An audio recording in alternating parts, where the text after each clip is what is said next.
Welcome, love. This is Sex, Drugs, and Sound Bowls, and I'm Jessie Siren, here to stir the cauldron with raw psycho-spiritual talks on healing, plant medicine, sex, motherhood, and the sacred chaos that cracks us open and lights the way forward. Expect deep truth and raw feels that leave you inspired, held in your humanness, and ready to take your rightful place as the creator of your own experience. With a deep breath and an open heart, let's be all the way here now. Hello and welcome back to Sex, Drugs, and Sound Bowls. I'm your host, Jessie Siren, and here we are at the Cedar River Cottage for maybe the last time, for a long while anyway. And I want to start by saying I think I'm dropping this whole podcast host premise, this whole front, because I feel like this just wants to be a vlog, an audio, video, blogging, journaling, recording of me living the way of my own journey. Because I feel compelled to document it, not because I want to do anything more than that. And I don't know, I find myself in this really juicy spot. God, everything is shifting and recalibrating, and there's this like anxious energy, this excitement and nervousness around trying to figure out how to be human.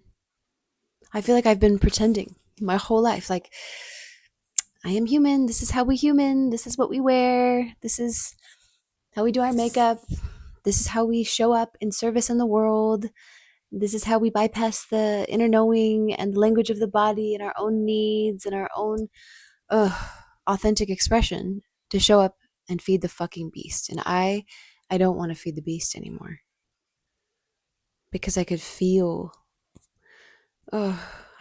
parts of me just getting smaller and smaller and smaller. And so I'm wondering, like, if I feel compelled to share and I show up here and I just share, just document the things that I don't want to forget, that I want to anchor in.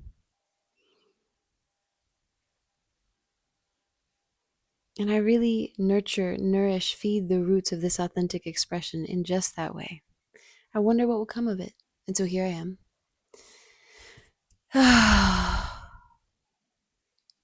Saying goodbye to the Cedar River Cottage and reflecting on the past few months. So many wild things. I think I'll start we're still not done with the schoolie. We're so close. And I'm trying. I'm leaning into really slowing down. It's not my way. It's not my way, man. If I want a haircut and it's 3 a.m., I'm going to fucking get the scissors out and I'm going to butcher that shit rather than just wait the 7 hours to have it done beautifully by someone who is passionate and well-trained. But more and more, I think Matt has been a big part of this medicine for me. I'm leaning into patience. Me and my boys were just talking the other day about the habits humans form, the addictions we form, and how many different ways they show up. And for some people, it's sugar or alcohol or nicotine. But it was my sister, Hannah, who told me years ago. She had someone share with her that you can be addicted to ways of being. You can be addicted to impatience. You can be addicted to rage. You can be addicted to being incredulous or cranky or hurt or victim, right? These habitual ways of being become addictions, because for every emotion, there is a physiological response. There is a cascade of hormones that are released, and we become addicted, right, to those hormones, to those chemical cocktails. Fascinating to me. So I find myself realizing that I've become addicted to being impatient. And actually, even more than that, it feels like being in a rush, to being in a hurry. And there's a million different reasons. Like, I have compassion for myself, right? Growing up in a home with a father who was terminal really pressurized my system to feel like the intensity of this short little fleeting wink of a blink of an eye thing we call life. And I even remember a boyfriend in high school saying to me, like, you can't live like you're dying. And I'm in high school thinking just like, that's the only fucking way to live. But there is a middle way, a way that honors the fleeting, blinking, winking of a human life, and also deep presence in the here and the now. So that's what I'm leaning into. Trying to take our time with this bus project and enjoy it, because, right, if we're rushing through the journey, the end goal is death, is the grave. It's all the stuff in the middle, right? That's the juicy stuff, right? And so picking the paint colors and the kind of countertops we're going to have, and not settling till we find the things, or the tile in the bath, till we find things that really light us up and feel good. That's been the game. And thanks, Matt, for being the leader in that realm. But let's see, what needs remembering? A couple months ago, Matt and I journeyed together, and it was really cool for a lot of different reasons. It was amazing to see. I think this is like maybe our 7th journey together. He has a little journey book that has like the doses we've taken, the times we've taken them at, and all the little details, which I love. I wish I would have done that. I'm going to do that from now on. If you are a journeyer, I have journals, right? So I have 100 journals, and to go back through and find where I was journeying and what came up and what was important about that moment in time would be so hard. But to have a book that's just full of journeys, that seems like a good idea. I'm just throwing it out there. But this last journey, one of the most profound revelations that's even just now sinking in, right? Months later, October, so a few months out, is that when we first took heart medicine together, the dichotomy, the chasm between real life and this heart-centric, doors flung wide open connection that I felt with him on the medicine was so vastly different that it was almost painful to come back into this realm and to feel again the separation, and to feel again the old addictions, right? The old habitual ways of being that were keeping me guarded and separate and victimized. And this time, I do find myself, in the hustle and bustle of everyday life, just looking from the next thing, the next thing, the next thing. Every time we journey together, I feel myself, and I think I probably even say, I'm like, oh, there you are, my love. And we lock eyes and we lock hearts. You've been here all along. And it's this beautiful moment, right? This beautiful remembering that I feel like each time we come back to it, we leave that journey space a little more aware of the habit, of the addiction of separation. And we find our way back to connecting a little easier. And so in the halo, right, in the days following this journey space, I found like the come down just isn't as wild anymore. I find myself feeling pretty connected to him, and that feels really amazing. When I think about our first journey together, and how scared I was, oh my God, to be touched, how wounded I was in the wake of that journey, because Matt and I will talk more about this in an upcoming podcast. But if you have any kind of wounding around intimacy, right, trauma around intimacy, and you take a heart opening medicine, if you take something like MDMA, even with a beloved and trusted partner, you will most likely want to do things, and you will say things and do things that you wouldn't do otherwise. And so there can be this thing, I call it like the wake of shame, right? You wake up and then all the things that you consented to and did willingly the day before, the night before, wash over you. And you're just like, what have I done? And all of the guards, all of the protectors of your body will flare up, right? And then there's like warning flags and sirens going off, and it can be complete system overwhelm. And I've experienced that many times. And so Matt and I have found our own way to really honor a slower pace, with sacred boundaries and deep communication before, during, and after. Uh, and it's been so healing. It's been so, so healing for me. Matt and I think, are probably each other's greatest teachers. And Matt is teaching me how to be in my body, how to be safe, and actually to be in pleasure, not just safe, right? But to be in pleasure in my body. And I am teaching him to feel safe in communicating and dropping in and feeling the feels and being able to communicate those things. And so there's this beautiful sacred weave when we come together in medicine where I'm all words and he's all touch. And even on the medicine now, we have this beautiful kind of back and forth between us that, like I said, is kind of aggrandized, zoomed in on when we're on medicine. And then outside of that journey space, it gets a little bit easier to remember that we each have our strengths, we each have our gifts, and that each of us needs to come into the other's world sometimes. So that was a really big shift. And it wasn't all sunshine and roses. I also realized like the medicine takes a lot from me. I have a very sensitive continence, and my serotonin levels are very sensitive. And so when I take that medicine, I realize this time especially, I need to have a big bubble around me. I need to eat really well, sleep really well, be very deeply rested before, and then I need to have space after to kind of just flop and to recover.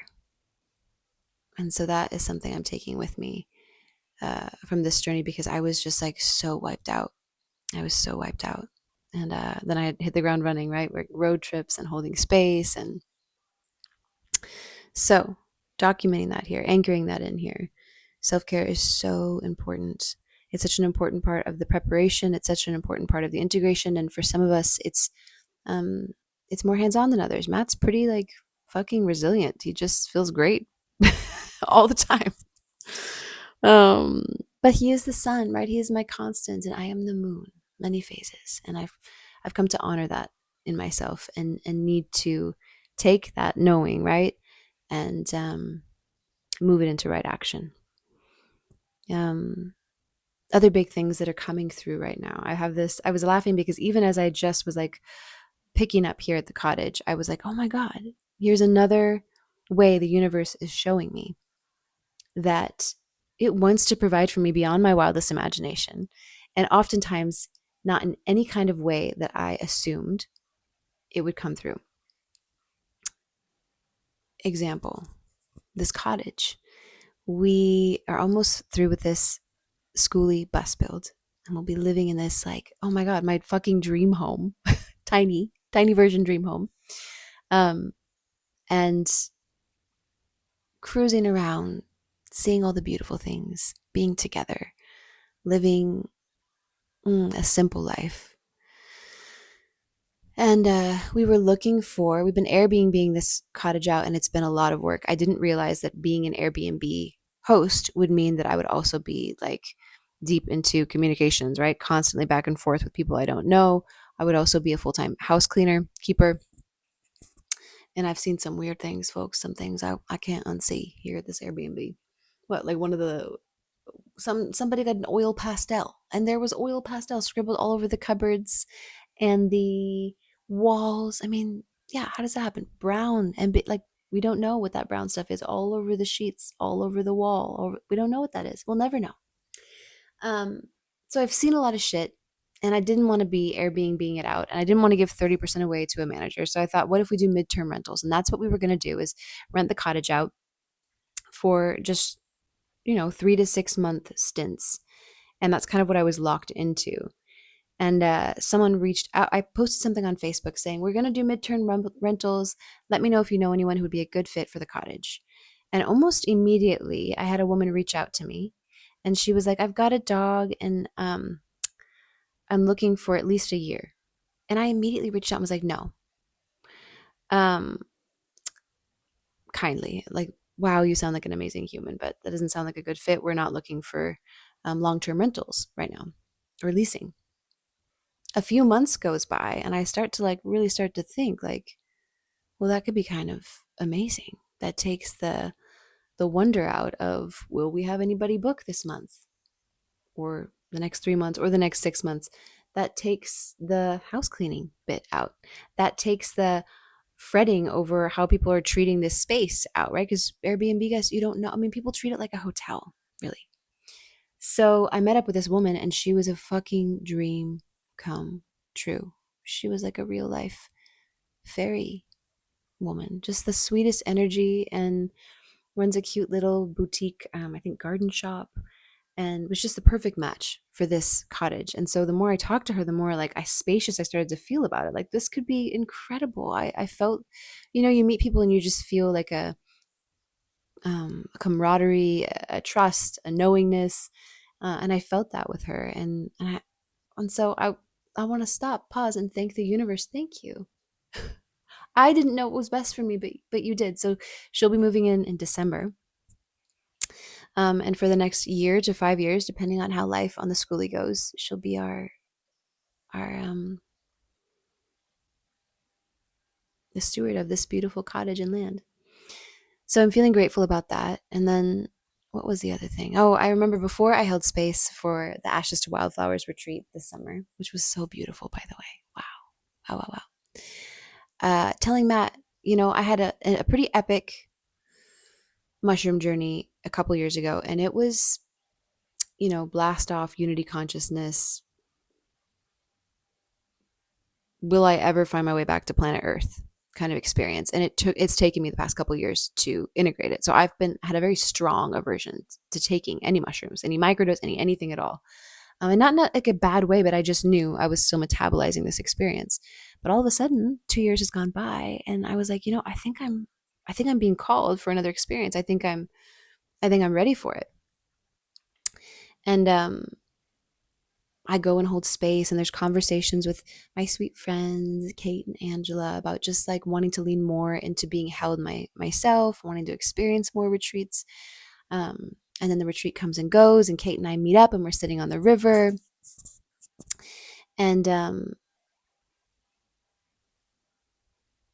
oh no, before we're sitting at the river, somebody reaches out and says, hey, I have this opportunity for you to be held in the most magical, impeccable space for this incredible journey. And I'm willing to, what do you call it? Not steward you. I'm willing to, I can't think of what the word is right now, but she had to vouch for me basically and say that I was like a safe person who has journeyed before. She was willing to do that and I could go have this experience. And my immediate gut reaction was like, no, because I'm used to taking the medicine. Matt will just like, take care of the kids and I'll be in the back room, lock the door, whatever, and do my stuff on my own. And my immediate reaction was like, no. And then sitting with Kate by the river, conversation went all over the place. But at some point she said, I feel like you have like a very strong aversion to being taught or held or, yeah, letting go. And I was like a little bit confronted by that and a little bit like, I don't have a problem being taught. I don't know what you're talking about. God bless good friends who will tell you, who will call out your shadow. And so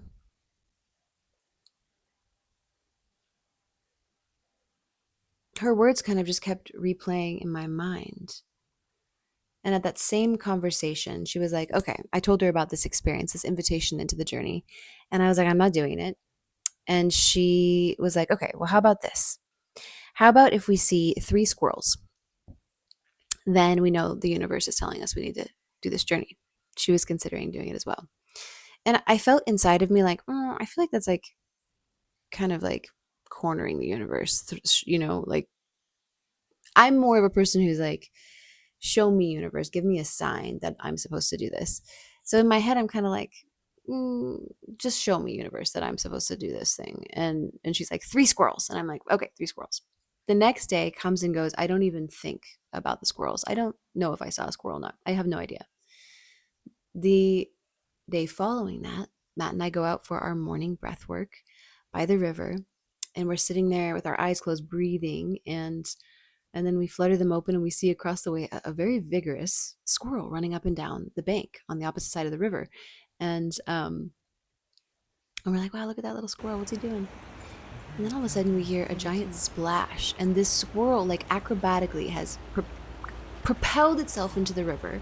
And we see this little guy swimming, and then letting himself float, and he lands right on another rock. I have a video of this too. This footage is insane.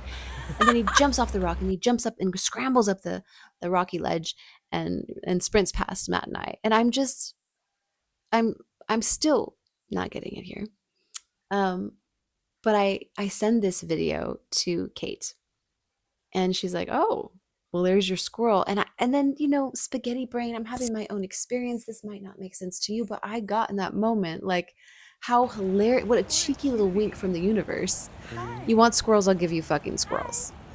And I was like, oh my God. And it took that little moment of like humor, of lightheartedness for me to be like, also, I'm tired. I want to be held. I don't want to hold it all on my own. I don't want to do it all on my own. I said I was ready for a big experience. The universe sent someone to my doorstep saying, here's this beautiful experience you can have with somebody who is trusted, and I'll be there to hold you. And I turned it away because it wasn't in the package I expected. It wasn't the thing I expected. And I started to see once again, like, wow, the universe works in mysterious ways. And I got excited. And I decided to do it. So that was one experience. And then another way, I've been white knuckle gripping, holding on to control, is my body. Since having babies and dealing with birthing trauma and playing guitar and dealing with, just collapsed heart energy, solar plexus energy, I find my posture has been wanting, and I have neck pain and stiffness, and I've been doing all of the things to take care of it on my own. Yoga, yin yoga, myofascial release, rolling it out, self massage. And I was with my sisters a couple weekends ago, and we were at a market. And at the market, there was a chiropractor, and he was offering free AI, what do you call it? Free AI body scans. So you could see what your postural alignment was. And so it was the first booth I saw. I did the scan, and I was like, oh my God, yes, it's as bad as I thought it was. And he said, okay, we're offering an introductory fee, $30, donated to this cause, and then you can come in for a free intro examination. So I pull out my Venmo, I scan the code, I pay, and I'm like, okay, I'm going to do this. I'm ready for help and support. And this way, like this conversation I had with this gentleman, it seemed very linear, very straightforward, very masculine. This is what we're going to do. We're going to crack your back. We're going to work with your neurology. Great stuff, right? For some people. I continue walking on a few steps with my sisters, and there's another booth called like wellness. I can't remember what it's called. I'll put it in the notes because it's fucking amazing. Wellness center or something. And my sister's like, oh, they're giving free adjustments. Let's do it. And I'm like, I feel kind of bad because I just paid for a different chiropractor, but let's do the adjustments. So we sign up. The women there are just glowing and lovely and amazing.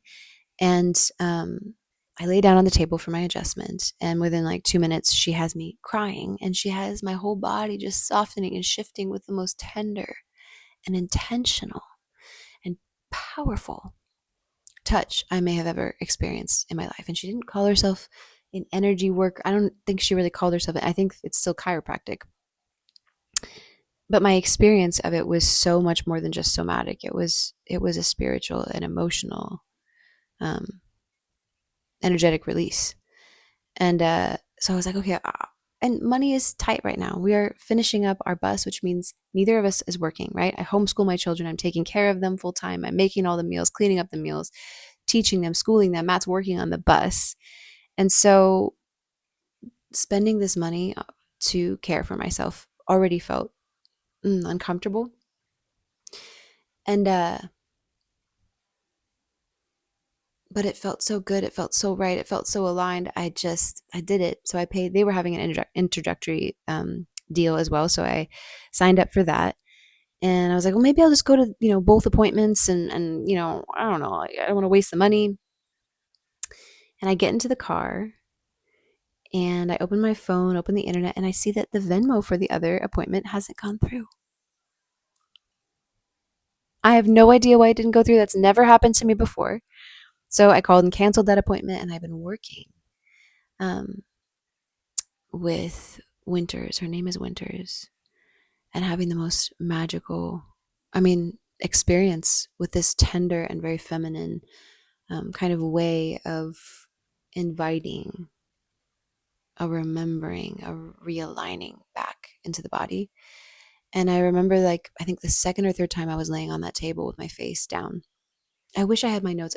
It's on my phone, actually, so I'll just have to really tune in and try to remember because it felt so profound at the moment. And you're laying on a table and you're in a room with 3 or 4 other people who are also doing the same work. So it's a really potentiated energy, healing energy in the room. And I remember laying there face down after she had just done some gentle work on my body, and tears coming to my eyes as I was feeling into the truth that if I make it true that I don't need anybody or anything, then I avoid the discomfort of not knowing if my needs will be met. Then I avoid the terror and the fear of being let down. And in my body, this remembering of how many times in my life my power had been taken from me intellectually, emotionally, physically. So many times have I been held down. Have I been the rose blossomed without the protection of the thorn? And I could honor and see in that moment that at some point it had served me so well to shrink back from the world because I didn't have that protection, those sacred boundaries, those sacred thorns. But I could see too, in this kind of weird, call it spaghetti brain, kind of a psychedelic experience, that by guarding myself so ferociously, I had essentially become the very thing that I was guarding myself against, right? Like somebody who is so guarded, who is so hyper focused on having control becomes the tyrant, right?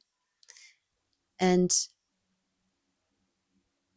I could see in so many aspects of my life the way I was white knuckle gripping, holding on to control. Impenetrable, unable to be taught, unable to be told, unable to be held. And that's not the person I wanted to be because honestly, if that's the way I live my life, then I'm missing out. I felt on the table I was having this somatic experience, then I'm going to miss out on magical moments like this where I get to completely surrender, flop, be held in grace, in love, in safety, and receive the medicine, the magic, the wisdom of the beings, the beautiful beings around me. I miss out on having this experience of building this muscle of discernment, being able to trust myself, right? through the experience of putting myself in the room with people who can hold me, who I trust to hold me, to teach me. And so for this medicine journey coming up, I'm so excited for the chance to surrender. And for this body work, I'm so excited for the chance to just surrender. And what was the other wink? Another wink from the universe. Somebody had rented our house for the weekend that my sisters were going to be in town, and we were supposed to have this little sisters weekend together. And it was like $800. And everything in me, the old programming, wanted to be like, okay, I choose the money over this last chance for maybe the next 5 years to be in this sacred cocoon of a home that has nurtured and nourished and loved me and held me while I did so much healing. Am I going to choose the money and the fear, or am I going to choose to say fuck it, cancel the reservation, and be here with my sisters? And I was nervous and anxious, but I felt deep in my heart that I was meant to be here with them for that weekend. And so I tried to cancel the reservation, and it was through VRBO, which we don't use. It was an accidental booking as well. I tried to block the week off through Airbnb, and VRBO was open. And then it was like, you're going to have to pay a $200 fee for canceling if you cancel. And so I don't know if the universe is like testing, quote unquote, like a, are you really as strong as you think you are? I don't think it's like malicious. I feel like it's almost like a litmus test. So you can see, you can gauge, am I building this muscle? And so I had another chance to get scared and just cancel. Oh, I can't. Now I'm not only losing the $800, I'm having to pay $200. And I took a breath. I stepped away. I problem solved. I messaged the person and was like, hey, will you please cancel your reservation so I don't have to pay a fee? And they canceled the reservation. And my sisters and I had the most magical weekend here. And I felt like I got to really just sink in and say thank you and remember in gratitude how grateful I am for the way this land and this home held me. And then even the first night that we were staying here, I had an Airbnb booking. And then in the subsequent week, I had, I think, quadruple the bookings come in. And I felt like, just for the record, the universe doesn't always work so obviously. It doesn't always feel so obvious or potent. It's not always so clear or sweet. Sometimes the universe works to me the way Baba Yaga does, right? Like she shows up like this mean, evil villain saying like, well, then you must, extract all the birdseed from this pile of rock and dirt. And it seems malicious and mean, right? But really it's an opportunity for you to see how clever, how strong, how resilient you can be, right? But in this instance, I felt like the immediate feedback, if I lean into my heart, if I lean into self-care, right? Again and again and again, I'm having this message that good things come from it. Good things come from good things, right? Good fruit comes from good roots, from well-tended, from well-nourished roots. I feel like I could go on and on and on, but we're at 33 minutes. I try to keep these short and sweet. But I just want to pause and say thank you, universe. And I'll share this little prayer that I spoke aloud and continue to speak aloud when I start to feel lost. And it's so simple. And ask and you shall receive. I just cry out, show me what I have been unwilling or unable to see that is keeping me stuck. Show me the way to whatever it is, to joy, to presence, to gratitude. Take me back. Take me back. And when I speak this prayer to take us, I honestly don't think, I think they're inseparable. I think everything is one. Oh my gosh, listen to me. But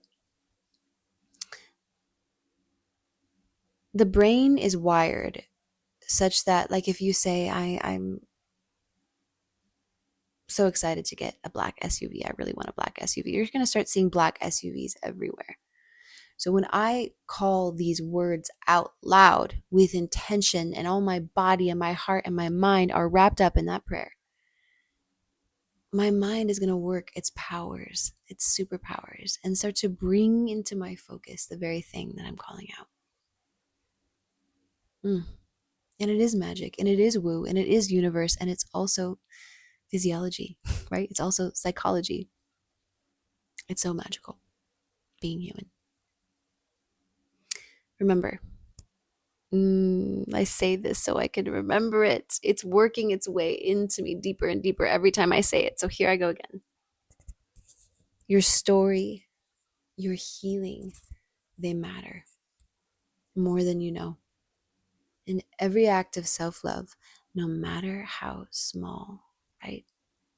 A cup of tea and a good book by the fire, a fuck no, a hell yes, carries, echoes, and ripples a vibration, a frequency, an energy that is so powerful, so authentic.